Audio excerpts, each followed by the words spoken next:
When Laura Ortiz was growing up in Colombia in the 80s, she had a favorite children's musical group. It was called Okie Dokie. Ellos tenían una canción que se llamaba Paren, no disparen. Paren, no disparen means stop, don't shoot. 8-year-old Laura loved this song.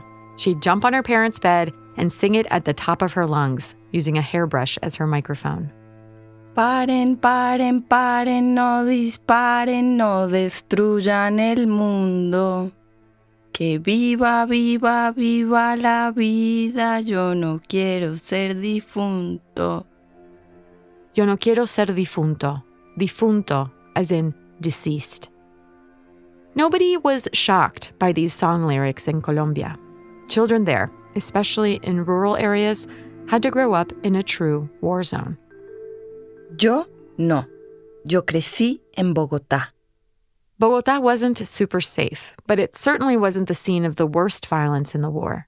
Laura had always wanted to do something to help the kids who weren't as lucky as she was.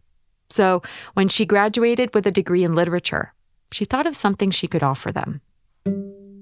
Yo creía que podía cambiar las vidas de esos niños con libros. Siempre he creído que la literatura tiene un poder especial para imaginar otros mundos posibles.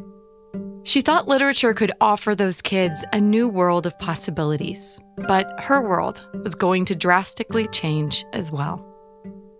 Yo era la que iba a aprender. Bienvenidos and welcome to the Duolingo Spanish podcast. I'm Martina Castro. Every episode, we bring you fascinating, true stories to help you improve your Spanish listening and gain new perspectives on the world. The storyteller will be using intermediate Spanish, and I'll be chiming in for context in English. If you miss something, you can always skip back and listen again. And we also offer full transcripts at podcast.duolingo.com. En el año 2012, terminé mis estudios de literatura en una universidad importante de Bogotá.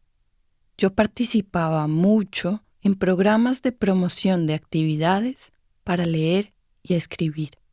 Laura's love of literature led her to sign up for a government-funded program called Fiesta de la Lectura, or the Reading Party. The program funded trips from Bogotá to rural areas of the country, so participants could share books with the communities there. La idea era educar a las mujeres que trabajan con niños pequeños en esos pueblos remotos y también implementar bibliotecas para niños en los centros de atención a la infancia llamados hogares comunitarios. The hogares comunitarios, or community homes, are for preschool-aged children in towns without formal schools. Community mothers are the women who are paid to take care of them. 2 compañeras y yo fuimos a Timbiquí, un pueblo a 450 kilómetros de Bogotá, un lugar muy remoto en la costa del Océano Pacífico y donde la selva está por todas partes. Era mi primera vez en la selva. La selva is a tropical rainforest. Solo se puede llegar a este pueblo en bote y por el mar. No hay carreteras en esa zona. Timbiquí is one of many villages nestled between national parks. There are no roads, so the towns are mostly cut off from other parts of the country. Al momento de empacar la maleta, lo más difícil fue elegir los 10 libros que me iba a llevar para compartir con las comunidades. The first book she chose was Where the Wild Things Are by Maurice Sendak. In it, a young, troublesome kid crowns himself king of all the monsters so he can help them overcome their fears. Otro libro fue Niña Bonita, de Ana María Machado. En la historia, una niña morena y un conejo blanco se hacen buenos amigos. Nosotras No íbamos a llevar todos los libros para las bibliotecas. Estos libros iban a llegar por correo después de nuestra visita. You can't get to Timbiquí by land, so Laura's group traveled to Buenaventura, the closest port city. There they got on a boat for the last leg of the trip. El viaje era por mar abierto, en aguas oscuras y con grandes olas. Fueron 5 horas de viaje. El bote golpeaba fuertemente contra el agua. The last hour of the trip, the boat entered a mangrove forest, where trees with massive root structures grow from the soil in the brackish water. This was the first sign that they were close to Timbiquí. Había sonidos de muchos animales, pájaros, reptiles grandes y hasta monos. As soon as they arrived, they ran into a couple of heavily armed officials from the anti-kidnapping and anti-bribery divisions of the National Police. They were wearing sunglasses, camouflage uniforms, helmets, and bulletproof vests. They were also carrying huge guns. Nosotras pensamos que estaban buscando a una persona desaparecida muy importante. Sentimos miedo, pero no preguntamos nada. En Colombia, creemos que, a veces, es mejor no saber ciertas cosas, porque puede ser peligroso.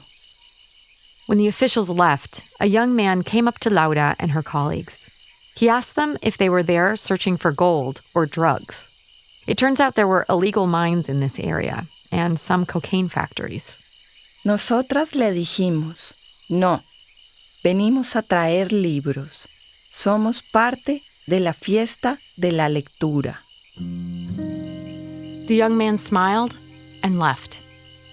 For the first time, they realized their books were like passports to an area of their own country that they had never visited before.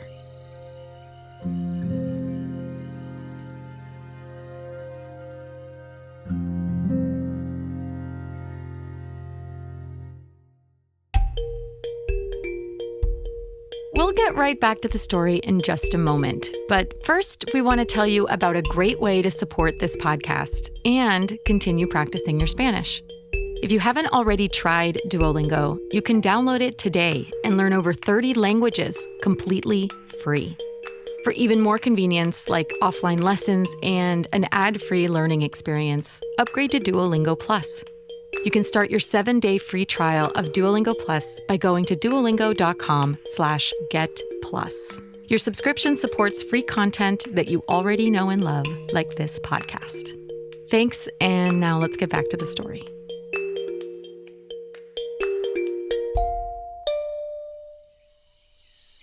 Distances in Timbiquí are short, so when Laura's group arrived, they walked to their first destination. She noticed immediately that they were followed by distrusting gazes from the residents. Nosotras teníamos que encontrar la forma de ganarnos la confianza de las madres comunitarias en Timbiquí. The first community mother they met was a 45-year-old Afro-Colombian woman named Lucha. Laura can't remember her last name. Lucha had more than 10 children under her care. Her house, like most in the village, was small and made of wood. It was built on stilts to withstand floods from the nearby river. Yo quería transmitirle a Lucha mi emoción por estar ahí. Por esa razón, le hablé con mucho entusiasmo de la biblioteca para niños que iba a llegar por correo. But after Laura said this, Lucha looked back at her with a blank stare. Laura didn't know what to think. Had she been wrong to assume the community mothers would want the library? De repente, Lucha se levantó y nos ofreció algo de tomar llamado biche. Biche is a homemade alcoholic drink. It's been prepared and consumed in this area for centuries to cure different ailments. It's also a symbol of union in this area of Colombia. Era una bebida de color crema y con algunas hierbas en su interior. As Laura sipped on her biche, She suddenly realized how it must have seemed to Lucha for them to walk into her home and instantly start telling her about how things were going to get better, thanks to them. Laura decided to take a different approach. Para demostrar mi respeto, tomé la decisión de escuchar en lugar de enseñar. Laura also took out the books they had brought for Lucha and the kids. Le di a Lucha uno de los libros que llevaba en mi mochila, Niña Bonita.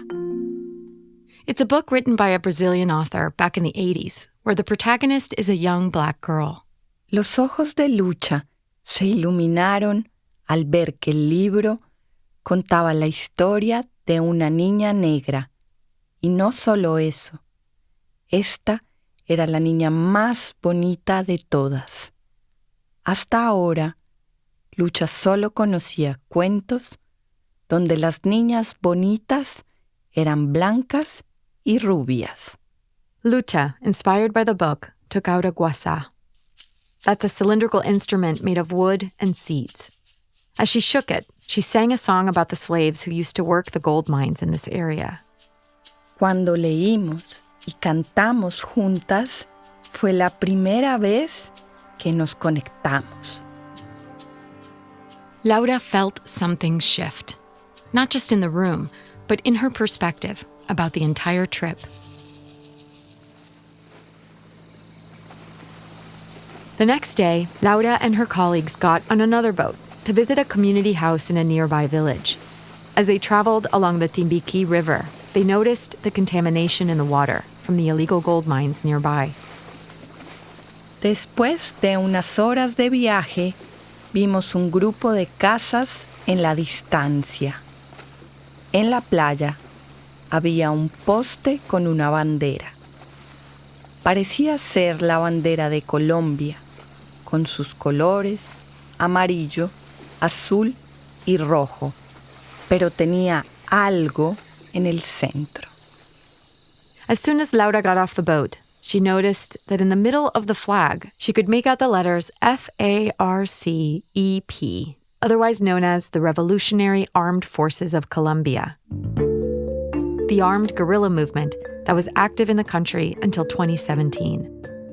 En ese momento, mis compañeras y yo nos miramos y nos comunicamos sin hablar. Con los ojos nos dijimos, tranquilas, estamos en medio del territorio de la guerrilla. No digan nada. They hadn't expected to enter a territory controlled by the rebel army. Neither the military nor the federal police could reach them here. Le preguntamos a una mujer de la zona por la casa de Marta, el hogar comunitario a donde teníamos que ir. Nos dijeron que era la última casa de la derecha. Solo había 15 casas y la selva estaba por todas partes. This village was even more remote and cut off than Timbiquí. There was no electricity or gas. The radios were all battery-powered. Everyone cooked on wood fires, and it was common to find jaguars in the vegetable gardens. As soon as they made their way to the community house, a line of kids had formed behind them. Éramos 30 personas y nos metimos en 9 metros cuadrados. No solo estaban los bebés del hogar comunitario, también había niños de todas las edades. A young 13-year-old had also joined the group. He told them in a hushed voice that he wasn't accepted to attend the middle school in Timbiquí. This meant he would have to go work with the rebel army. Esa realidad nos hizo sentir inútiles. ¿De qué podían servir nuestros libros? De todas maneras, los sacamos de nuestras mochilas. Era lo único que podíamos ofrecer. Nos sentamos en un círculo, cantamos y leímos. The books immediately inspired the youngest of the kids. Entonces, les dimos papel y tizas de colores a los niños. Ellos comenzaron a pintar y estaban fascinados. Laura was pleased to offer the kids an afternoon of playing with chalk and of storytelling. But she came away with something much more profound. Few back in Bogotá have any appreciation for how these community mothers are bravely raising and educating children in the midst of an armed conflict, all on their own. El sol comenzó a caer. Teníamos que volver a Timbiquí antes de la noche. A procession of kids and women accompanied the group to their boat as they said their goodbyes. Cuando nos subimos al bote, las mujeres y las niñas comenzaron a cantar como en un coro. They could hear the women and children's voices singing above the loud motor of the boat. As they drifted off, Laura could make out a few words from the song. Blessings, goodbye, journey. Some kids even jumped into the river to swim along with them.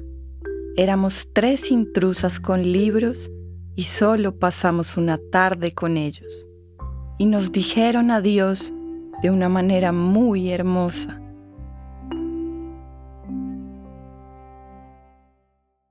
After that day, word got around about these women from Bogotá carrying books. More than 40 community mothers who lived in villages across the area asked Laura and her group to come back.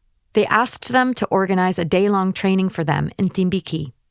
Desafortunadamente, el programa del gobierno no quiso dar el dinero necesario para traer a estas madres comunitarias a Timbiquí. But they were so motivated by their experience that Laura and her group joined forces with the community mothers to fund the training themselves. They raised enough money to organize a day-long training where they shared stories, read, and sang together. Las madres comunitarias aprendieron nuevas formas de enseñar, con obras de teatro, con lecturas acompañadas de música y con actividades en las bibliotecas. También comenzaron a educar a las familias de los niños. Así, padres e hijos aprendieron a leer juntos. But Laura and her colleagues learned from the community mothers as well, about their culture and traditions, and about how they keep their communities together in the midst of war. In such a divided and diverse country as Colombia, Laura learned that with the simple act of coming together, they were all constructing peace. Pudimos cambiar la desconfianza inicial y fuimos capaces de crear una hermosa y eterna relación en medio de la guerra y de una selva inhóspita. Laura Ortiz now lives in Buenos Aires, where she works as a librarian and illustrator. This story was written by Tali Goldman, an Argentinian journalist. If you liked this story, we'd love for you to share it with others. You can find a transcript at podcast.duolingo.com. And you can subscribe at Apple Podcasts or your favorite listening app, so you never miss an episode. With over 300 million users, Duolingo is the world's leading language learning platform and the most downloaded education app in the world. Duolingo believes in making education free, fun, and accessible to everyone. To join, download the app today or find out more at duolingo.com. I'm the podcast executive producer, Martina Castro. Gracias por escuchar.